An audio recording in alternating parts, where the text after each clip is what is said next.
A very good evening.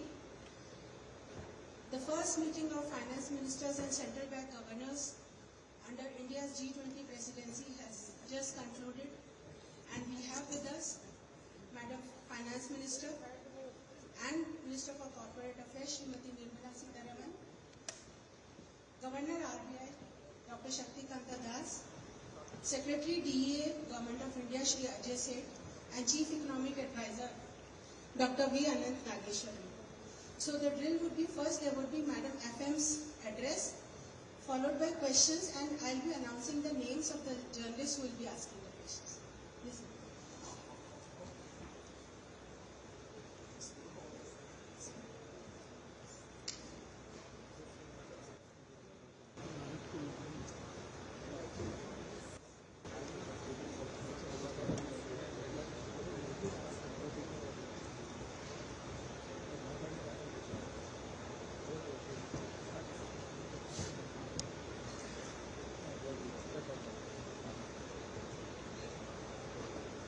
Good evening. Thank you very much. You've been here all the 3 days. Really closely followed what has been developing. This is the first and probably the only one media interaction that we are having together at the end of the first G20 Finance Ministers and Central Bank Governors meet.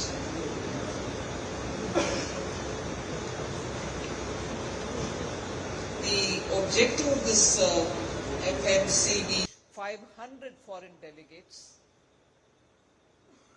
including finance ministers and central bank governors from G20 countries, guest countries, and heads of various international organizations participated. There were only 4 countries whose finance ministers or central bank governors could not attend in person. They are China, Mexico, Russia, and Turkey.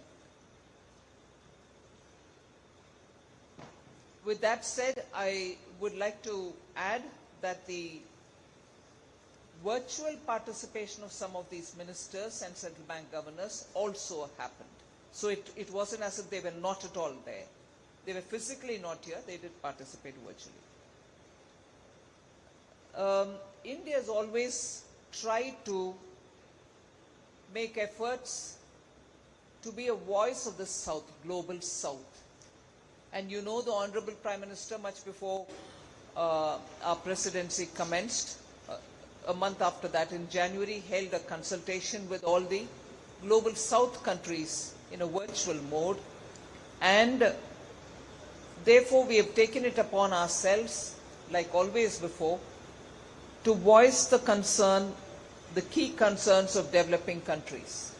We did that even in this meeting. We have certainly given priority for India's neighborhood, but not stopping at that, we have also invited to give a voice to the global South. We have invited and brought to the table of the G20 participation of some countries who we've invited in the G20 India presidency's first FMCBG meeting. I'll just name those countries. From our immediate neighborhood, it was Nepal and Bangladesh. From Africa, Senegal, Morocco, Egypt, and Nigeria. From the Middle East, Oman. And from the Indian Ocean countries, Mauritius. So these countries have been invited to be, as a guest country, to be participating. And they did attend the meeting. The 3-day meet began, 2-day, the first day was the deputies meeting, and 24th and 25th were the ministers and the governors meeting. And that started off with a video message from Honorable Prime Minister of India, Shri Narendra Modi. the Prime Minister urged, and I'm just giving a one-line summary or a highlight of what the Prime Minister's video message said, calling the finance ministers and the central bank governors as custodians of the leading economies and monetary systems of the world. Honorable Prime Minister urged us to bring back stability, confidence and growth to the global economy. That was the gist of his video message. And of course, guided by the theme which is given for the G20 India presidency, Vasudhaiva Kutumbakam, One Earth, One Family, One Future. The discussions were looking at holistic solutions for most of the pressing global issues. Broadly, 3 thematic sessions were held. They were chaired jointly by myself and also by the Governor of the Central Bank of India, which is the Reserve Bank of India. The first one of the 3 thematic sessions is strengthening the multilateral developmental banks to address shared global challenges of the 21st century so that they can address global debt vulnerabilities, mobilize timely resources and adequate finance for that was the first one. And the second one is to deal with the sustainable development goals, for which mobilizing finances for climate action was the main focus. And the third thematic session was to look at digital public infrastructure, also look at sustainable cities for tomorrow, and financial inclusion and productive gains, all of which were focused items of the 3 thematic sessions.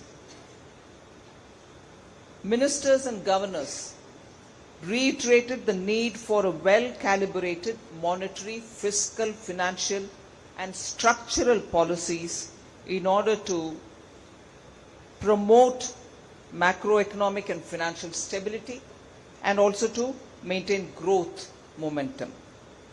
On the margins, we had a high-level symposium on digital public infrastructure on the 23rd itself.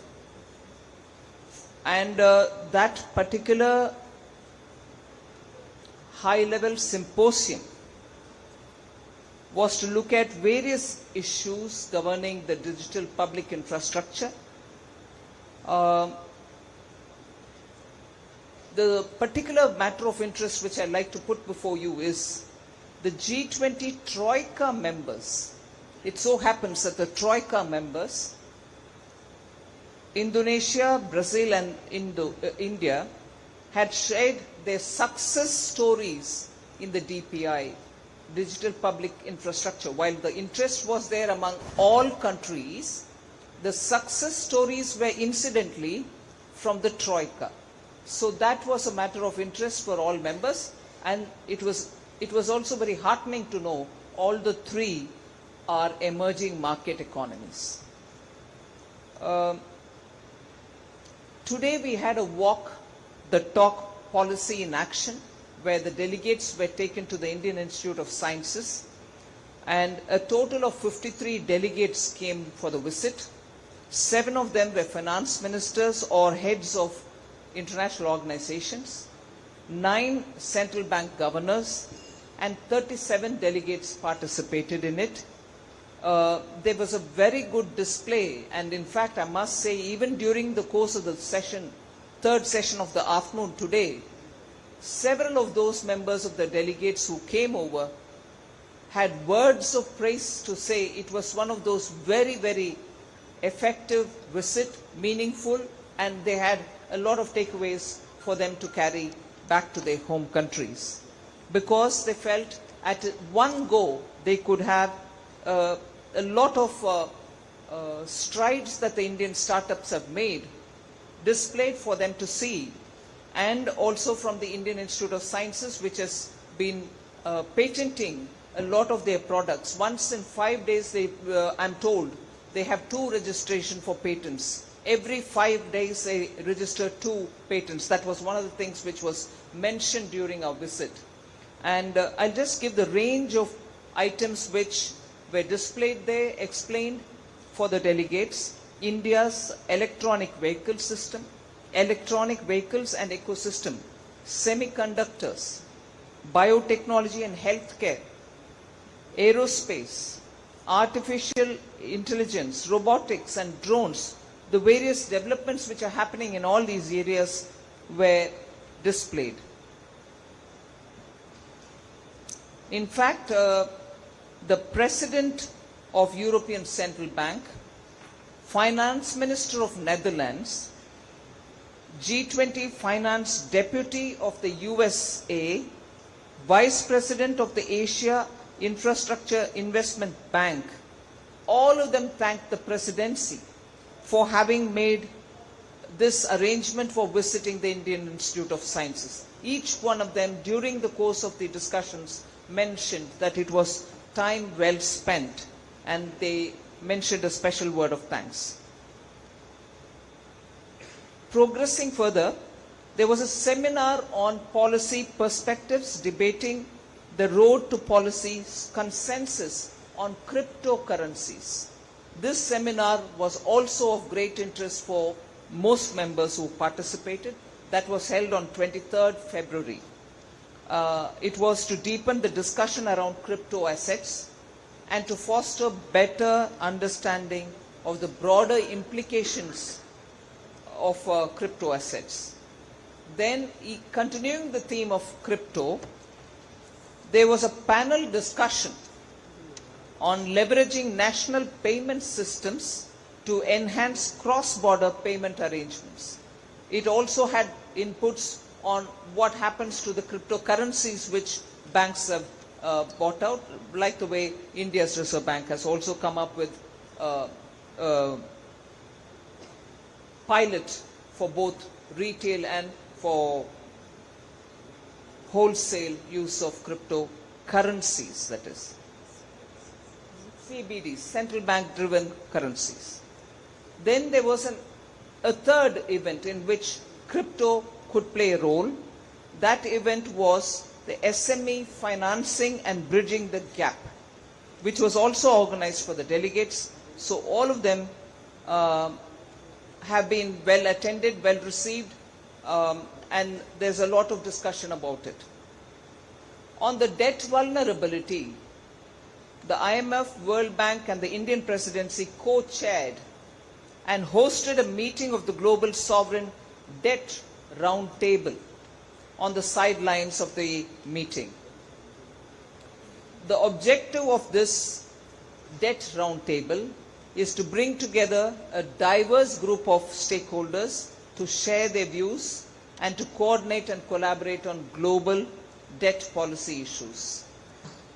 Participants also of the roundtable comprised of official bilateral creditors, the Paris Club Secretariat, debtor countries, and also the private creditor representatives. All of them had participated.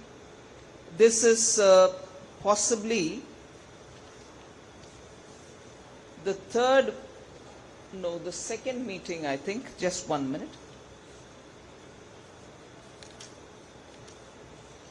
I'll give you greater clarity. There was one meeting held in February on the 17th with the deputies talking on the debt vulnerabilities on the round table. And today was the one with ministers attending it. So on the round table, which is being organized by the IMF and the World Bank, there are 2 meetings which have already been held, inclusive of today's. Then, of course, other than the meeting itself, we've had a cultural event in which we are in Karnataka. I'm happy to say the rich cultural grandeur of the Vijayanagara kingdom was displayed. It's actually, we called it Uttada Mele Sambhashanagalu, which is over a meal, particularly a dinner, there was a lot of discussions. So that was very reflective of the Karnataka culture, the food, the culinary variety which were provided were all reflective of Karnataka, the state in which this is being held.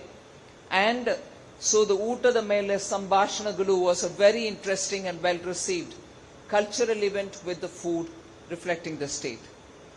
There was also a display which was there for the last 3 days on Chennapatna toys, saris, brown cotton, which is unique to Karnataka, Kasuti embroideries, Chittara, the arts, and so on. Other than that, the CBDC had a display stall where you could go and test for yourself as to how the CBDC works. So that was one very interesting thing which most ministers wanted to go and try. I went and tried it from my end. Although I know the Reserve Bank of India's headquarters in Mumbai, there is even a fruit vendor at the ground on the streets close to RBI who uses the digital currency. So that was also an experience offered by us here. There were several fintechs and the Aadhaar-based stalls also, which could really be showcased. Tomorrow, there is a little trip-long excursion which is being offered, taking any member of the delegation wanting to go to Nandi Hills, which is close by, Shravana Belgola, which is one of the world's very unique sites where the tallest statue of Mahavira, the Jain founder of the Jainism, is also there, and Bengaluru, Halabedu. So all this, if I can call it as a brief summary of what has happened. I'm not getting into at this stage, maybe I'll explain it a bit later about my personal engagement, bilateral and other things that I had attended to. But overall, when today the chair's summary and outcome document was taken up, I did mention it when I was introducing the chair's summary. I would like to say that as my concluding opening statement before you have any questions to ask. I am very grateful that India's presidency has received strong support on all our key priorities, has received strong support on all our key priorities, and therefore I'm very thankful to all the ministers and the central bank governors who participated today. India particularly got support for our proposal to bring in an expert panel who will go into looking and providing a narrative. They'll develop a narrative for an updated vision of the MDBs, and that can make the MDBs capable of addressing transboundary challenges and also for better development financing mandates that can be fulfilled. So that expert group was a proposal which was given by India. It has received, it has received support from all member countries. And just for information's sake, the expert group has been mandated to submit their report in 3 months' time, so that in the July meet, we will be able to take up the discussions and any follow-up action that may be required. And on that particular expert group, I'm indeed grateful to the US Secretary, Janet Yellen, who had really come forward, putting her support up front. Then the key successes of the negotiation, the team had done a really rigorous work, and I was glad to hear a lot of finance ministers praise the work of the Indian negotiating team. Each one of them came to me to say, you have a fantastic team which has gone through the negotiation process, and the team leaders, Ajay Seth, Secretary Economic Affairs, is here. He led the team, and really they had gone through a consultation process without any kind of uh, meeting difficult moments, even if they were able to bring everybody on board. So that was one of the things. And on one of the successes for the negotiation, particularly for the chair's summary and the outcome document, was to have arrived at a common position on the debt language. That is a key one which sort of stretched till this morning, but I was glad when a common position has been arrived on that language. And it is important for us to emphasize on that, because the vulnerable countries are looking up to the G20 to find some solution, some kind of arrive at a position whereby their debt stress can be relieved. And many of them have been waiting for a very long time. So if we could arrive after so much of negotiation at a common position for a language on dealing with debt, I think the G20 is now standing up to meet the challenges of debt stress which many countries are facing. And this is a development which I think really reflects at the responsiveness and also taking up the responsibility of giving solutions, which the G20 group has always shown, and they have not failed this time either. So they stood up to the challenge, arrived at a consensus language, and as a result, on a very, very stressful issue of debt stress and countries really being on the cliff, we had to come up with a solution, and I'm indeed grateful that the G20 membership rose to the occasion and arrived at a common language. So 4 specific countries would benefit by a quick response from the international institutions, and the G20 has actually today paved the way for it. There was also a consensus on stepping up the implementation of the common framework. So that was one thing. And finally, before I conclude, I just want to say, I mentioned it during the session, Saudi Arabia had really come up with a kind of, from its own, came up to help on the discussions when it was on macroeconomic consequences of food and energy insecurity, because there was one reservation they had, but they came up and cleared it, and I'm thankful for them, because food insecurity, fuel insecurity is something which is worrying globally all countries, and for them to have come up saying, all right, we'll come in with our own, we'll join the team in getting a consensus. UK and USA, I'm grateful again for being very supportive on the global coordination framework, particularly on the crypto. China and Saudi Arabia again for coming forward on climate finance mobilization. They have been very, very proactive and came forward. Japan and United Kingdom, on all priorities of the Indian presidency, they have been completely supportive. So I'm indeed very grateful to them.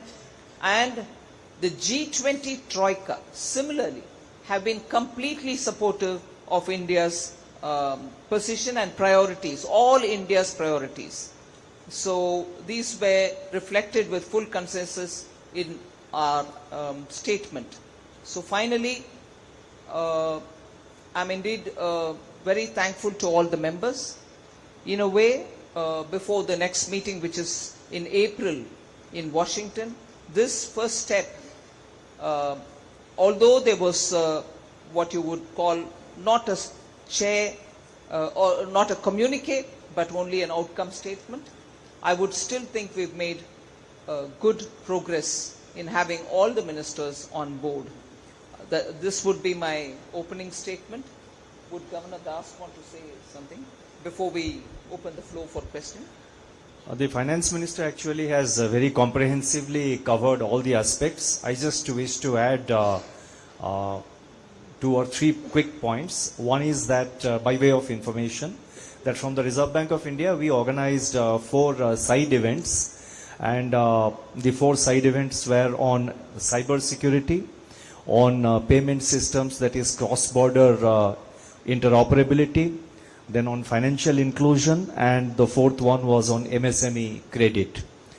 That's the first point I wanted to say. The second point is that by coincidence or whatever, the India-Singapore, the linkage between UPI and Pay Now really came at, at the right, most appropriate time, and that attracted a lot of attention. In fact, during the deliberations, quite a few finance ministers and central government, central bank governors did mention about it as a success story and which can guide the future of interoperable payment systems between countries and for cross-border transfer of money. And the third aspect I wanted to point out was that the gallery of various stalls which we had put out, that included the showcasing of the UPI by the NPCI, the CBDC stall which we had put up, and it was being run by the commercial banks, both public and private sector banks, and that attracted a lot of attention, as the finance minister has pointed out. And we were actually, the third aspect was there was a stall where we were actually enabling the foreign visitors access to make UPI payments, use the UPI and make local payments even if they did not have bank accounts. This was one of the announcements which we had made in the last monetary policy meeting, and that was that has been operationalized. It was on demonstration, and it was an actual functioning. And then also there was a stall on the trades platform and how it's making progress. I'll stop here. Thank you. So, Mr. Shishir Sinha, Hindu Businessman.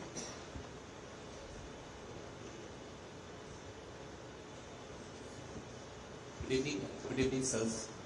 My question to you, when you said that we have arrived on a consensus on language on the tech thing, but this morning US Secretary of Treasury Yellen ma'am said that there are differences. So with the kind of differences what she's talking, how we are going to see the debt resolution for the vulnerable countries?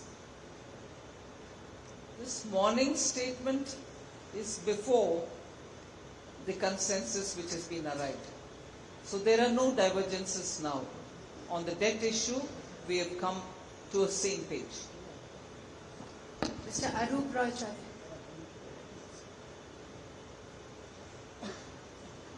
Minister, Governor, good evening.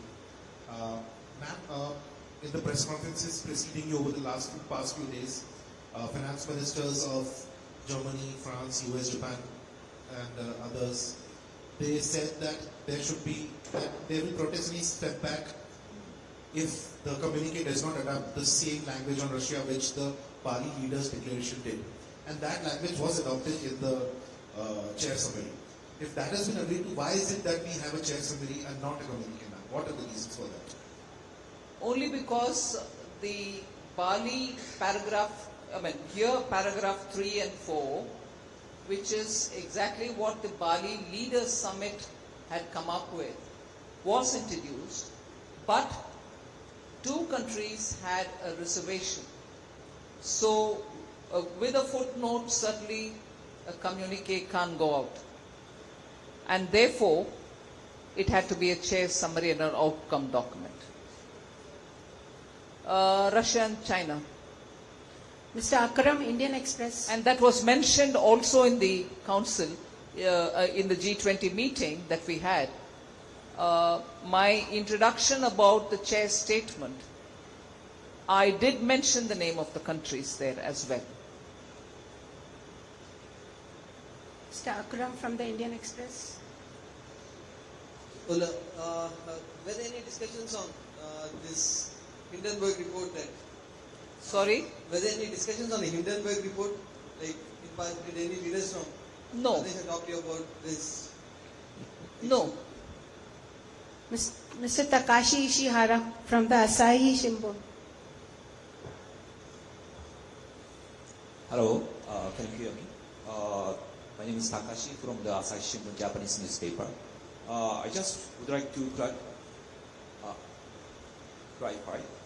So you mentioned that China and Russia oppose the paragraph 3 and 4, to make the consensus among the G20 countries. So if Russia and China agree on that paragraph, can I understand the communique can be approved? And then number two, which specific point on paragraph 3 and 4 Russia and China oppose to make the consensus for this time? They didn't want those two paragraphs to be in the communique because it was all agreed by all countries except for these two. And what did they not agree?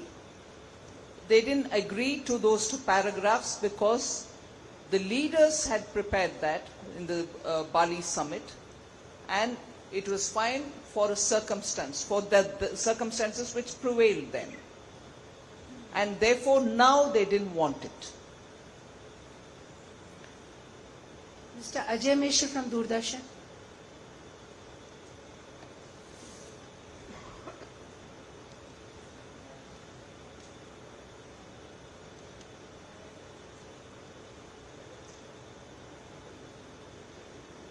You can sit down and ask because there are cameras behind you.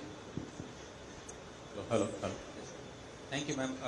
By when can we expect this common solution for debt vulnerabilities to come, ma'am? And also, who are the 4 countries that are going to benefit when it comes? Also, what are the reactions from the countries from global south, which we see as a priority for Indian presidency? Well, the solutions for the debt distressed countries are all already on the works. It wasn't as if, it is not as if it has to start now. They've already on the works, but it's also a question of all debtor countries participating in it so that they can effectively give the resolution. The 4 countries that we are talking about are Chad, Ghana, Suriname and Sri Lanka. Ms. Janani from BQ Crime. Here. I think there are some questions on the left side. Good evening, ma'am. Ma'am, you had mentioned that there's been a lot of support for a proposal for developing an expert panel on the narrative of an updated vision for multilateral development banks. Could you maybe help us understand what would be these expert panels, directives to look at? What would be the outcome to be expected from them? See, first of all, we are talking about reforming the multilateral development banks in such a way that the reforms would make them far more nimble-footed so that the 21st century challenges and also meeting the development needs of many of the countries can be better met. For which, I know in the World Bank some action has already commenced. Now, we are not reinventing the wheel here. This expert group, incidentally, let me give the name of the co-chairs. Professor Larry Summers would be the chair of this, and it has 2 co-conveners, that is Larry Summers and Professor N.K. Singh, Professor Mr. N.K. Singh, who's been a senior bureaucrat and now is the head of the Institute of Economic Growth. So the other 2 members will be co-opted by the 2 co-conveners. So they will be working in order that we know. Just before I get into this answer, a bit of a correction. The 4 countries that we planned, that we talked about are Ghana and Sri Lanka, which I mentioned is right. Because Chad probably has already had a resolution given, it's not Chad, it's Zambia and Ethiopia.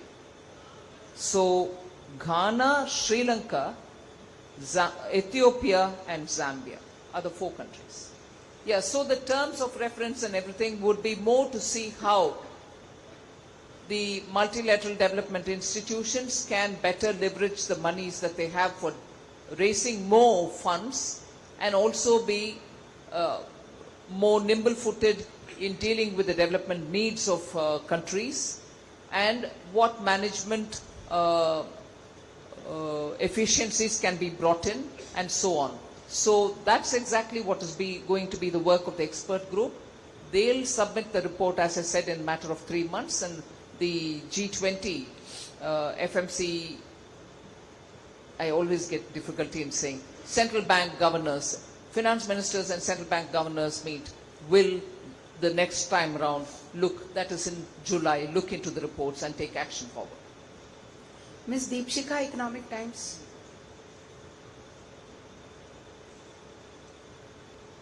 Ma'am, just on the debt resolution, there have been concerns about asset capture by, especially with regard to sovereign debt in these countries and geopolitical concerns around the asset capture. So the framework that we are now looking at or working out this outcome, will it address these concerns? I'm not getting to the details of how it has been resolved. The details will come out for you, but we are looking at more efficient and quick resolution. The sheer fact that countries have to wait for years, like for instance Zambia had waited for more than a year and a half, and there have been countries which went back on the request because they waited for 2 years.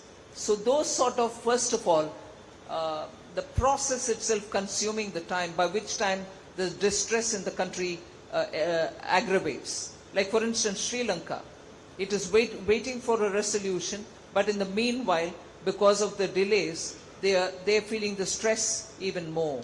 So it is more from the point of view of getting all the creditors to the table, both sovereign and also private creditors to the table, and having all of them agree to a certain formulation in which there needs to be a greater efficiency and also coordination among all the all the creditor countries, and sometimes even non-sovereign private funders also will have to be joining in this table. That is why when IMF and World Bank held the round table at the deputies level in February 17th, if I know right, all of them participated. In the sense Exim Bank, the central bank, also the private creditor, all of them were brought onto the round table, and therefore you are now able to see that that is one of the very critical aspects of resolution, debt resolution for countries which are so stressed. Mr. Dipankar from the PTI.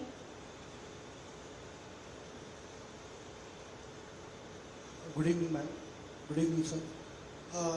Ma'am, since a lot of thrust was on regulation, on private cryptocurrency, and there were 3 seminars which were held on that count, what sense did you get from a member nation? Are they looking for total ban for private cryptocurrency, ma'am? Or what is the road ahead for private cryptocurrency? I'll actually ask the governor to speak about it, but I'm glad to say one thing. There's almost a clear understanding that anything out of the central bank is not currency.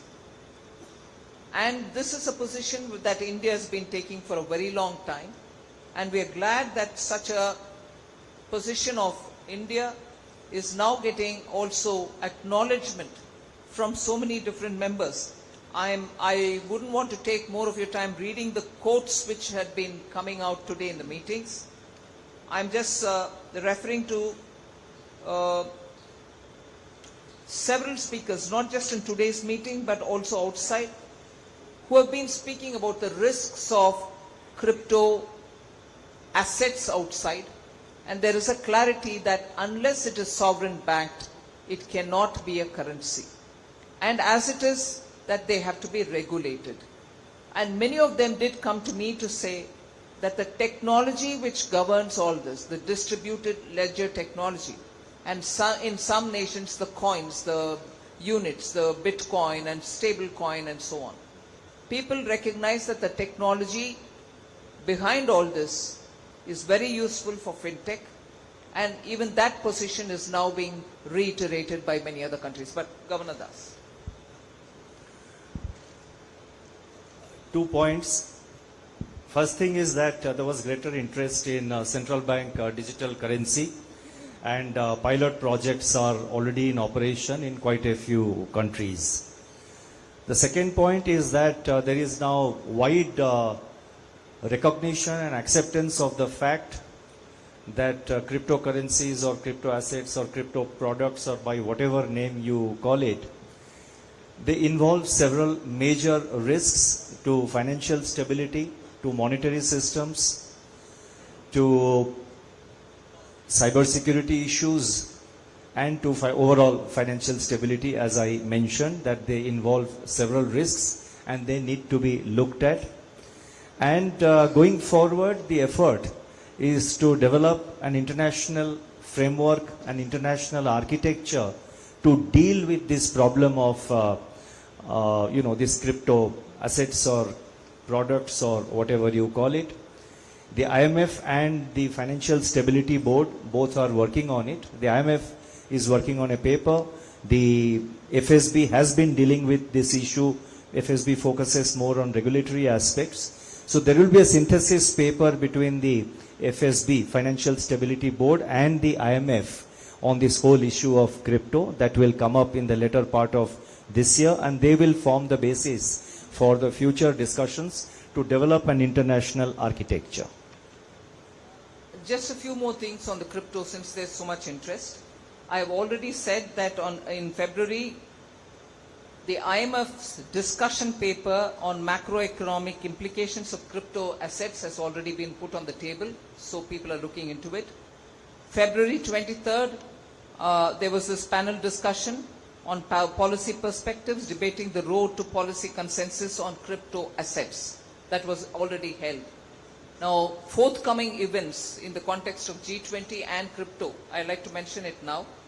April 2023, when we'll meet during the spring meeting of the World Bank and the IMF, side events are proposed on crypto assets, even there in Washington.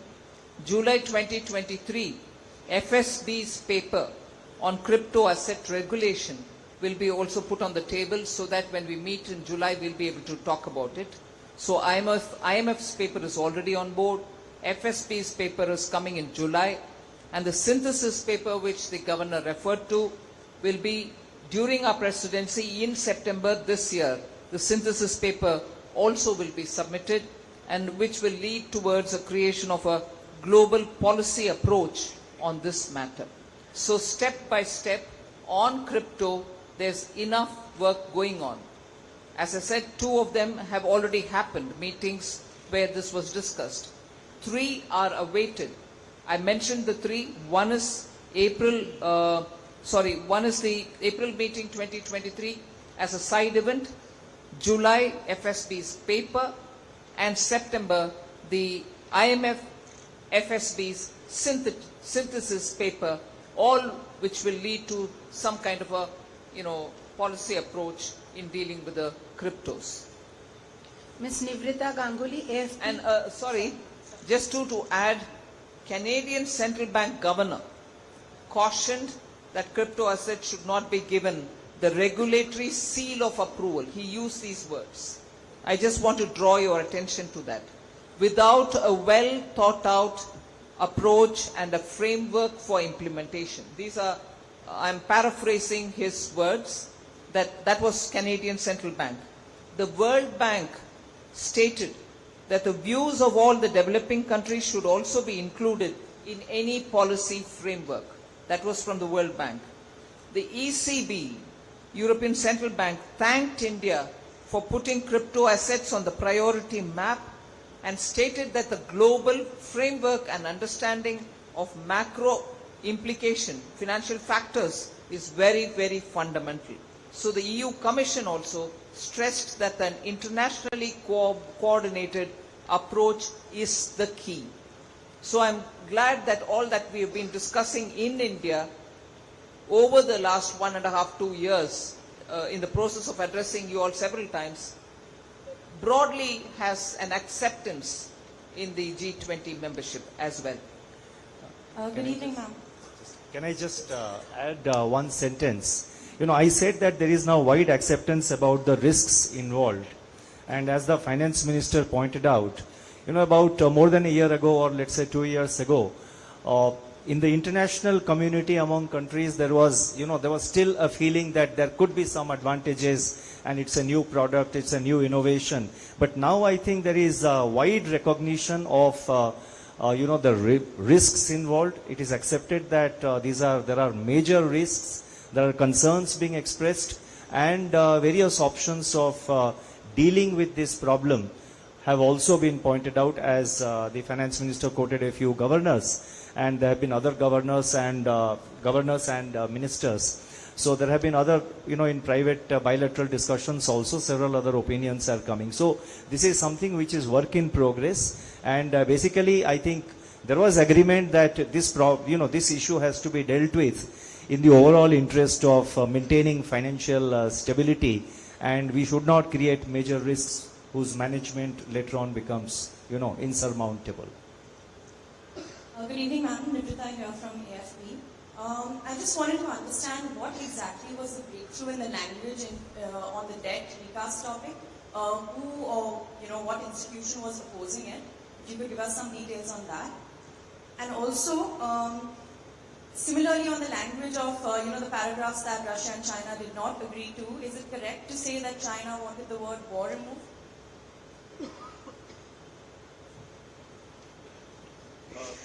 So on the debt, across the table, there was unanimity that there's an urgency to address the debt vulnerability of low-income and middle-income countries. And I'm making that statement. It's there in the outcome document itself, across the board. Everybody said that needs to be done.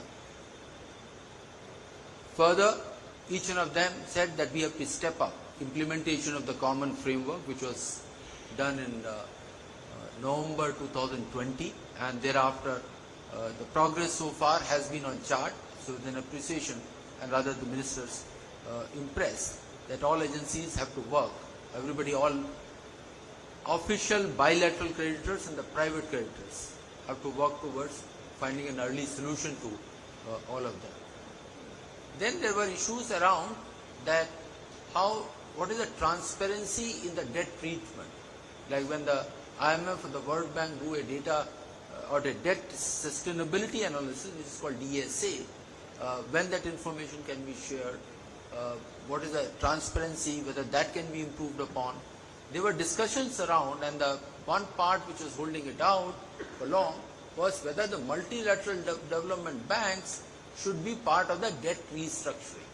So that's a fundamental issue on which China has a different view.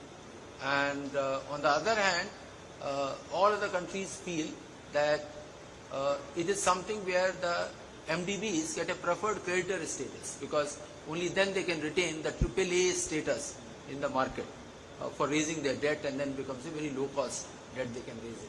So a common language has been found, common understanding.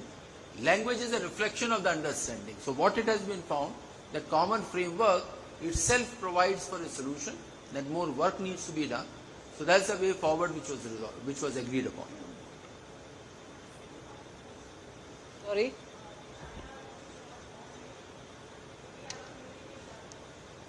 I mentioned it, that China's position, China was insisting upon that for some of the countries, or for several countries, debt given by multiple... She's asking about war. Did China want the word war removed? Okay. No, see, both these countries, the language adopted, or not language taken from the Bali declaration, G20 Bali declaration, language has been taken from there. The only change is that the para there in the Bali declaration said this year we have witnessed a war. Obviously the year has gone by. So the minister's communique or outcome statement is talking about, since February 2022 we have witnessed a war. So that's the only difference in point. Both China and I will start with Russia. Both Russia and China took a position that finance minister and central bank governors, their mandate is to deal with economic and financial issues. They should not get into the global geopolitical issues. So they did not comment on the language part. They said it is not their domain, so they will not comment on the language part. So there is absolutely no change vis-a-vis what the leaders had agreed in the Bali declaration. So answer your question, there was no request or demand to remove the word war. There was they just remove the paragraph itself because this is not right place for having those paragraphs. On the other hand, all other 18 countries felt that the war has got implications on the global economy. So this is the right place to have those paragraphs. Mr. Prashant Sahu, Financial Express. Hello.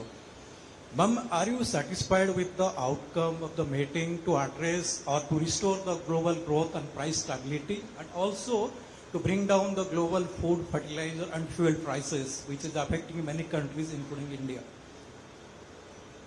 Well, at least the understanding among countries is now that the food insecurity and also the fuel insecurity is going to affect all of us. It's already affecting.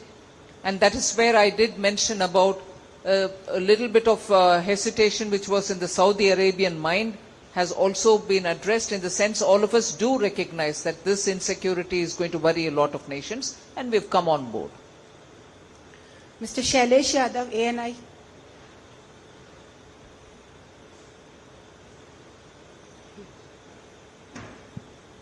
Ma'am, can we expect consensus among the G20 countries on crypto assets during Indian presidency? Well, first of all, we are going through the study process so that there can be informed discussion. That is why you find that IMF and also the FSB, who have been doing their own little work on the crypto matter and progressing in that on their own. We have now asked them to do the papers and give it to us. And the rapidity with which these papers have been already one from IMF given and from FSB, which will be given in time for the July meeting, I feel that we are progressing in this direction, so something should develop. Ms. Priyasmita Datta, Informist.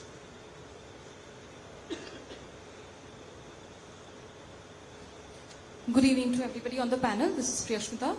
I wanted to know that what was the take of G20 nations on India's rupee-ruble trade settlement with Russia, especially with regards to oil, at a time when the G7 nations are so vocal about further sanctions and also taking actions against countries which will violate those sanctions. Thank you. No discussion in the G20 on that.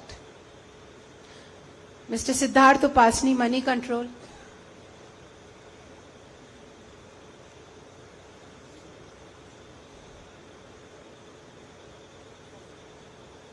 Good evening.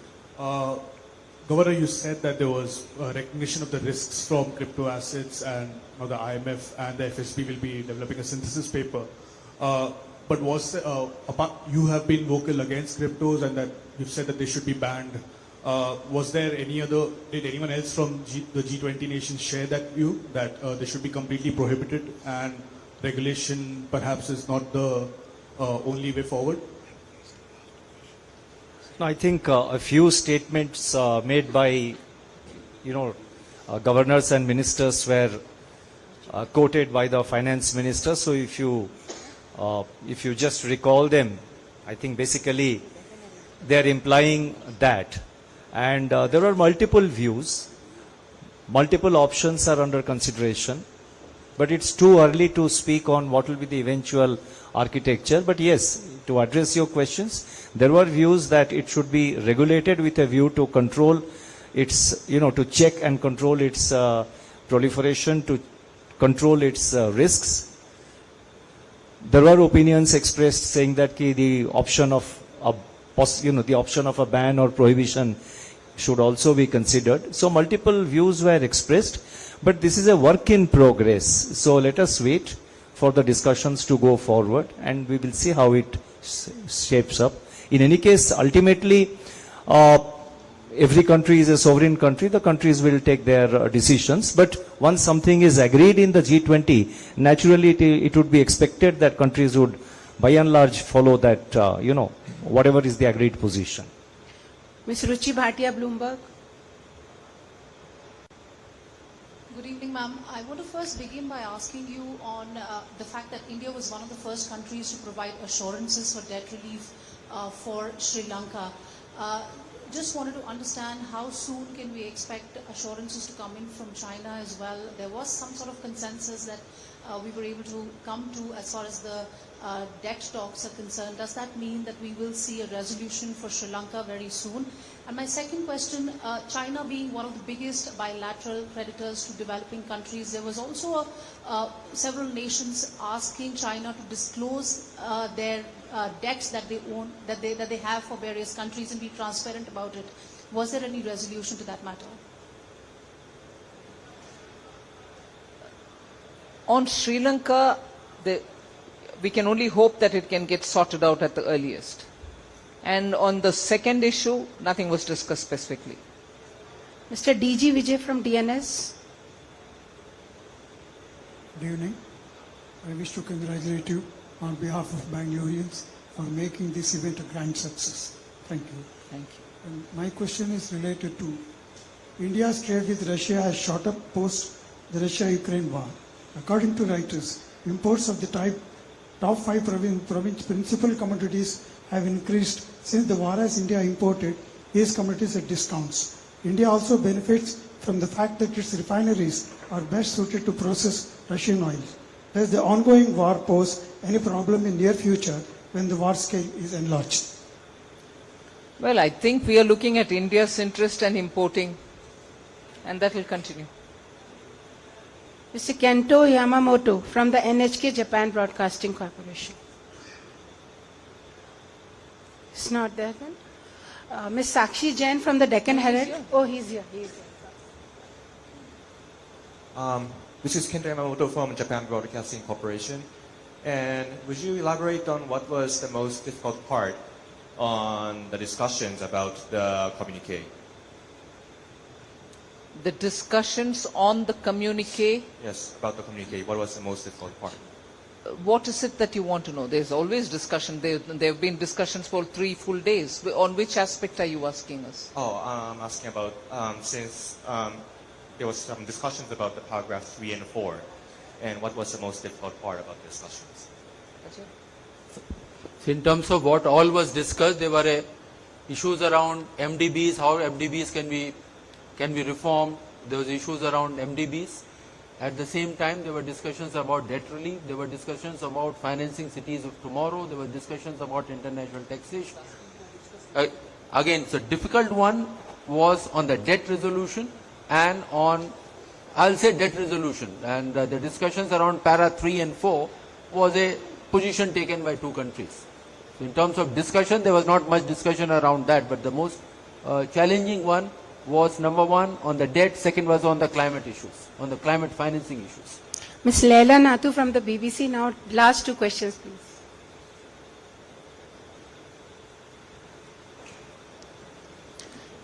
Good evening, Madam FM. I have one question, just a brief one for clarity, please. In the reference in paragraph 3 of the Chair's statement, was India included in the reference to most members who strongly condemned the war in Ukraine? If you don't mind, I'd like you to repeat your question a bit more louder. Just one brief question for clarity first, please. In paragraph 3 of the Chair's statement, was India included in the reference to most members who strongly condemned the war in Ukraine? Do you want to answer that? We agreed to... see, one thing is clear. Paragraph 3 and 4 are taken from the Bali Leaders Summit's communique. But would India include itself in that reference to most members? Well, if you want to answer it, we have agreed to the Bali's communique. So what is that specifically which differentiates India out of it? The Bali Leaders communique, we were a party to. Okay. We've taken these 2 paragraphs from there. So by implication, what does it mean? Okay, can I just add... No, just one, please. Let's have other questions also. Just for At the start of these discussions, India urged delegates to focus on the world's most vulnerable citizens. Are you disappointed that some of the focus turned to the war in Ukraine and that some countries like the UK and US came here with very strong messages about the war instead? Discussions inside happened in a very cordial atmosphere. That should answer you. Mr. Parikshit Luthra, CNBC TV 18.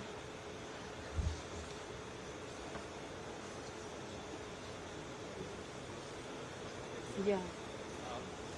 Ma'am, considering that the war is still on and many of the leaders have expressed that this year there is a lot of uncertainty about inflation, about global growth, did you also urge finance ministers to have greater coordination between governments, between central banks, greater communication clarity to avoid sudden moves in the global economy? There was nothing specifically, but remotely, many of us would have said something to say that there should be global coordination, but nothing more specific than that.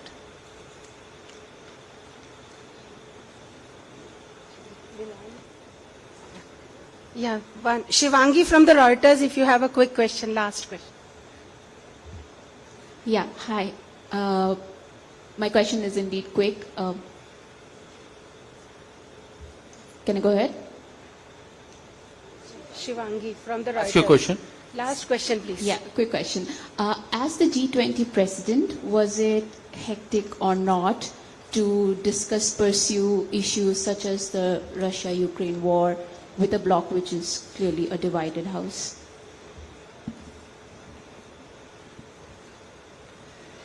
Again, please repeat the question. As the president of the G20, was it hectic or not to pursue conversations such as the Russia-Ukraine war with a bloc that was clearly divided? Hectic. It's been hectic for almost now 2 months in preparation for this. So hectic because of that. Thank you. Thank you. Thank you, ma'am.